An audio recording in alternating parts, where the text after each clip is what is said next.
এই ভিডিওটি শুধুমাত্র সেই সমস্ত মানুষদের উদ্দেশ্যে আমি করছি যারা এতদিন থেকে বিভিন্ন ডকুমেন্টসে বিভিন্ন প্রকার নামের বানানে ভুল, পদবীতে ভুল, পিতার নামে ভুল বা বিভিন্ন ডকুমেন্টসে বিভিন্ন রকম নাম একই ব্যক্তির ৩-৪টে নাম, ২টা নাম ইত্যাদি সমস্যায় ভুগছেন। একাডেমিক পেপারসে ভুল রয়েছে, মাধ্যমিকের অ্যাডমিট কার্ডে নাম ভুল, পিতার নাম ভুল, ডেট অফ বার্থ ভুল ইত্যাদি নিয়ে যারা আমাকে বিভিন্ন রকমের প্রশ্ন করছিলেন কিভাবে এগুলো সংশোধন করব। এতদিন অবধি এগুলো নিয়ে ঠিকঠাক ভিডিওস করা হয়নি, কারণ হচ্ছে এসআইআর নিয়ে চূড়ান্ত ব্যস্ততা। এখন সেই ব্যস্ততা কিছুটা কম, এ কারণে এই ভিডিওসগুলো আমি বানিয়েছি।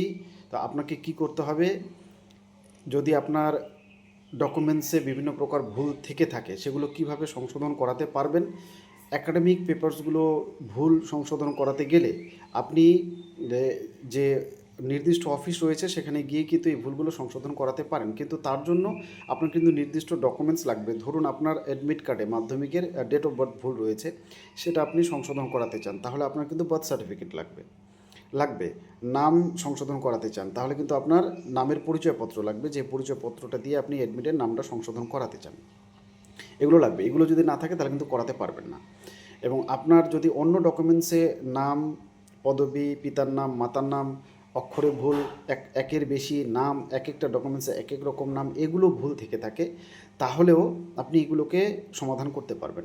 যেমন আমরা জানি যে এই সমস্ত সমস্যাগুলোর জন্য এর আগে আমরা হচ্ছে নোটারি এফিডেভিট কিংবা জুডিশিয়াল ম্যাজিস্ট্রেট কোর্ট এফিডেভিট করে সমস্যাগুলো সমাধানের চেষ্টা করতাম, কিন্তু এই কোর্ট এফিডেভিটগুলো, প্রথমত নোটারি কোর্ট এফিডেভিট কিন্তু সর্বত্র গ্রাহ্য নয়। ওটা খুব খুব সামান্য একটা জায়গা জুড়ে অ্যাপ্লিকেবল, ওর বেশি বিস্তৃতি নেই। নোটারি এফিডেভিটের গ্রহণযোগ্যতা নেই খুব বেশি। তারপরে চলে আসে জুডিশিয়াল ম্যাজিস্ট্রেট কোর্ট। এই এফিডেভিটের গ্রহণযোগ্যতা রয়েছে অনেক অংশে, কিন্তু হচ্ছে সেটা একটা ভ্যালিডিটি রয়েছে 6 মাস, এবং একটা বা দুটো ডকুমেন্টস যেখানে আপনি দেবেন, যেখানে ভুলটা রয়েছে সেখানে এই এফিডেভিটটা দিয়ে কাজটা চলে যায়, কিন্তু সেটা সাময়িক সময়ের জন্য, 6 মাস সম্ভবত ভ্যালিডিটি। পরবর্তীতে এর ভ্যালিডিটি শেষ হয়ে যায়, আবার নতুন করে একই ডকুমেন্টসে কাজ করতে গেলে নতুন করে আপনার সেই এফিডেভিট আবার করতে হয়। তো এটা অত্যন্ত ঝামেলার। এই সমস্ত সমস্যাগুলোকে একত্রিতভাবে সমাধান করার যে পদ্ধতি, সেটার নাম হচ্ছে গ্যাজেটে নাম পাবলিশ করা। গ্যাজেটের নাম আপনারা শুনেছেন, একটা হচ্ছে ওয়েস্ট বেঙ্গল থেকে পাবলিশ করা হয়, যেটা কলকাতার ব্যাংশাল যে কোর্ট রয়েছে সেখানে হেড অফিস রয়েছে, ওটার নাম হচ্ছে ডব্লিউবি গ্যাজেট। আরেকটা রয়েছে সেন্ট্রাল গ্যাজেট, যেটা দিল্লি থেকে পাবলিশ করা হয়। এবার এই সেন্ট্রাল গ্যাজেটে এই যে গ্যাজেট দুটো নাম বললাম, একটা হচ্ছে বেঙ্গল গ্যাজেট আর একটা হচ্ছে আপনার সেন্ট্রাল গ্যাজেট। এই গ্যাজেটে আপনার ভুলগুলো এবং আপনার সঠিক তথ্য কি, এই যেই মর্মে আমরা এফিডেভিট করি ঠিক ওরকম করে আমরা, ওইটাও একটা কাইন্ড অফ এফিডেভিট আপনারা ভাবতে পারেন, কিন্তু ওটা সেন্ট্রালি করা হয়। আর একটা হচ্ছে রাজ্য ভিত্তিক করা হয়। এই যে ডব্লিউবি গ্যাজেট, এখানে কিন্তু এই যে বিসিএস অফিসার্স যারা রয়েছেন বা গ্যাজেটেড অফিসার আপনারা নাম শুনেছেন, ইনাদের প্রথমে কিন্তু ওই গ্যাজেটের নাম পাবলিশ করা হয়, তারপরে ইনারা কিন্তু গ্যাজেটেড অফিসার সেই তকমাটা পান এবং সেটা ইউজ করেন, যাদের অ্যাটাস্টেশন পাওয়ার দেওয়া থাকে, যারা গ্যাজেটেড অফিসার, ওনাদের নামও কিন্তু এই গ্যাজেটে পাবলিশ করা হয়। এটা ওয়েস্ট বেঙ্গলের ক্ষেত্রে বলছি। তো এই ওয়েস্ট বেঙ্গল গ্যাজেটে যারা নাম পাবলিশ করাতে চান করাতে পারেন, ব্যাংশাল কোর্টে নিজেরাই কিন্তু খোঁজ খবর করুন, উকিলের মারফতও আপনারা করতে পারেন। খরচাটা একটু বেশি পড়ে, এই আপনার যে এফিডেভিট রয়েছে তার চাইতে একটু বেশি পড়ে অতি অবশ্যই। ব্যক্তিগতভাবে জানতে চাইলে অনেক খরচা চেয়ে বসে অনেক উকিল, 15 থেকে 20 হাজার অবধি দাবি করে। এর জন্য আবার নিউজ পেপার অ্যাডভার্টাইজমেন্টও দিতে হয়। কিন্তু আমি বলছি যে এরও কিন্তু পরিসীমা কিন্তু সীমিত, অর্থাৎ সারা রাজ্য জুড়ে এটা গৃহীত হতে পারে, কিন্তু সারা দেশে গৃহীত হয় না। এই যে ডব্লিউবি গ্যাজেট সারা দেশের প্রত্যেকটি ক্ষেত্রে এটা গৃহীত হবে না। কিন্তু আপনি যদি সেন্ট্রালাইজড গ্যাজেটটাতে আপনার ভুল এবং আপনার সঠিক যে তথ্য সেগুলো পাবলিশ করান, নিউজ পেপার অ্যাডভার্টাইজমেন্ট সেক্ষেত্রেও করতে হয় অতি অবশ্যই, করে তারপরে সেন্ট্রালাইজড গ্যাজেটে যদি নাম এবং আপনার ভুলগুলো সব একই সাথে সেন্ট্রালি রেজিস্টার্ড করিয়ে যদি গ্যাজেটের নামটা পাবলিশ করান এবং ভুলগুলো একসাথে পাবলিশ করান, তাহলে সেটা কিন্তু একটা পার্মানেন্ট সলিউশন। এরপরে লাইফ টাইম ভ্যালিডিটি থাকে সেই গ্যাজেটের, এবং সেই গ্যাজেট দেখিয়ে আপনি আপনার যে ডকুমেন্টসের ভুলগুলো রয়েছে এগুলো কিন্তু অতি অবশ্যই সংশোধন করে নিতে পারেন এক এক করে সবগুলো। কিংবা আপনি যদি সংশোধন নাও করান, যদি প্রয়োজন না থাকে, তাহলে আপনি যেখানে সেই ভুল ডকুমেন্টসটা দিচ্ছেন সেখানে একটা এই সেন্ট্রাল গ্যাজেটের কপিটাও সঙ্গে দিতে হবে, তাহলে কিন্তু আর পরবর্তীতে সমস্যা থাকবে না। এটা হচ্ছে সলিউশন। এবার এই নিয়ে আপনাদের অসংখ্য প্রশ্ন থাকতে পারে, কারণ এই বিষয়টা যত সরল করে আমি এখানে বললাম অতটা সরল নয়, এর প্রক্রিয়াটা একটু লম্বা। তো সম্পূর্ণ প্রক্রিয়াটা এই ভিডিওতে আমি আলোচনাও করছি না, কারণ ওগুলো অলরেডি আমি আলোচনা করে রেখেছি। 3টে ভিডিও রয়েছে এই আলোচনা সম্পর্কিত, 3টের মধ্যে 3টে ভিডিওই আমি কমেন্ট বক্সে দিয়ে দিচ্ছি। আপনারা শুধু কমেন্ট বক্সে গিয়ে ভিডিওসগুলো চেক করে নিন, তাহলে আপনারা বুঝতে পারবেন যে আপনাদের ভুলগুলো কোথায় রয়েছে এবং আপনাদের ভুলগুলো সংশোধনের জন্য আপনাকে কি করতে হবে। তারপরে আপনি সিদ্ধান্ত নিন যে আপনি কীভাবে সেই ভুলগুলো সংশোধন করাবেন।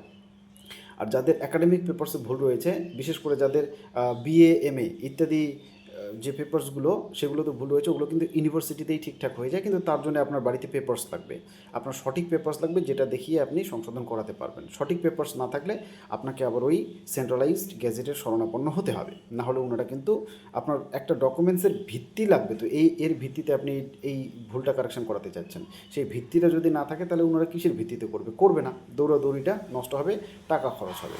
তাই প্রথমে আপনি দেখে নিন যে আপনি যে, ধরুন আপনার ডেট অফ বার্থ ভুল রয়েছে, তাহলে ডেট অফ বার্থ যদি আপনি কারেক্ট করাতে চান তাহলে আপনার বার্থ সার্টিফিকেট লাগবে, তো সেটা যদি না থাকে তাহলে আপনাকে আগে বার্থ সার্টিফিকেট করে নিতে হবে। সেই বার্থ সার্টিফিকেট কীভাবে বানাবেন তারও ভিডিও রয়েছে। বিলেটেড বার্থ সার্টিফিকেট অতি অবশ্যই বানানো যায়, যদিও প্রসেসটা একটু সময় সাপেক্ষ, কঠিন, আমি আগেই বলছি, কিন্তু করা যায়। এছাড়া যে অন্যান্য ডকুমেন্টস আপনার যে ভুলগুলো রয়েছে সেগুলো যদি কারেক্ট করাতে চান, বা আপনার একাডেমিক মাধ্যমিকের অ্যাডমিটের নাম ভুল, পদবি ভুল ইত্যাদি কারেকশন যদি করাতে চান, তাও কিন্তু আপনার ওই বাড়িতে একটা ডকুমেন্টস লাগবে, যেটা ডকুমেন্টসটা দেখিয়ে আপনি কারেকশন করাতে চান, এবং আপনার ওই ডকুমেন্টসেও যদি ভুলটা থাকে তাহলে অ্যাগেইন আপনাকে ওই সেন্ট্রালাইজড গ্যাজেট পাবলিশ করাতে হবে, যেটা দিল্লি থেকে হয়। তারপর সেটাই হবে আপনার প্রমাণ, এটা দেখিয়ে তারপর আপনি ভুলগুলো সংশোধন করাতে পারবেন একে একে সমস্ত ডকুমেন্টসের, এবং এটা পার্মানেন্ট সলিউশন এবং এর ভ্যালিডিটি কিন্তু লাইফ টাইম। ভিডিওসগুলো দেখে নিন, আপনাদের ধারণা একদম ক্লিয়ার হয়ে যাবে। কমেন্ট বক্সে পেয়ে যাবেন ভিডিওসগুলো, এবং আপনি কিভাবে কাজটা এরপরে করবেন না করবেন এই সম্পর্কিত প্রশ্নগুলো জানার জন্য যে টেলিগ্রাম চ্যানেল রয়েছে সেখানে জয়েন করুন, সেখানে সমস্ত আপডেটটা পেয়ে যাবেন, এবং যে ফেসবুক পেজ রয়েছে সেই হোয়াটসঅ্যাপটাতে আপনি যদি করাতে চান তাহলে হচ্ছে মেসেজ দিতে পারেন। আপনি নিজে সমস্যার নিজে সমাধান করা সব থেকে ভালো, কিন্তু যদি চান যে সকলে মিলে আমরা গ্রুপ করে করি তাহলে আপনি হোয়াটসঅ্যাপটাতে জয়েন করতে পারেন, এটা বাধ্যতামূলক নয়। খরচা আছে সেন্ট্রালাইজড গ্যাজেট পাবলিশ করতে, ব্যক্তিগতভাবে এককভাবে যদি করতে চান তাহলে খরচাটা একটু বেশি পড়ে, কারণ এটা হচ্ছে যে লয়ারকে দিয়ে আপনি করাবেন তার উপরে ডিপেন্ড করে। 10 থেকে 20 হাজারের মধ্যে সাধারণত ওনারা ডিমান্ড করে থাকে, কিন্তু আমরা যে সেন্ট্রালাইজড অথরিটির সঙ্গে, যারা সেন্ট্রালাইজড গ্যাজেটে পাবলিশ করা এরকম অথরিটির সঙ্গে যোগাযোগ করেছি, যাদের সঙ্গে, অথরিটি বলতে এক সংস্থা, ওনাদের যে ফিজ স্ট্রাকচার সেটা ওনারা বলেছে 6 থেকে 8,500 টাকার মধ্যে খরচ, এটা ক্রস করবে না। কারণ সেন্ট্রালাইজড গ্যাজেট পাবলিশ করার জন্য প্রসেস রয়েছে দুটো, একটা হচ্ছে নর্মাল প্রসেস যেটার জন্য 90 দিন সময় লাগবে আপনার নামটা পাবলিশ হতে, আর একটা রয়েছে ফাস্ট ট্র্যাক, যেটা করতে আপনার খরচা 8,500 টাকা অবধি পড়তে পারে, কিন্তু আপনার 25 থেকে 45 দিনের মধ্যে গ্যাজেটের নামটা পাবলিশ হয়ে যাবে, তারপরেই আপনি আপনার পেপার সংশোধনে লেগে পড়তে পারেন। এটা কিন্তু জরুরি, এ কারণে আমি এই সম্পর্কিত ভিডিওসগুলো এখন বানাচ্ছি, নিয়ে আসছি। আপনারা যাদের ডকুমেন্টসে ভুল রয়েছে অতি অবশ্যই অনুরোধ করব ভিডিওসগুলো দেখে নিন এবং সংশোধনে নেমে পড়ুন, সংশোধন করে নিন।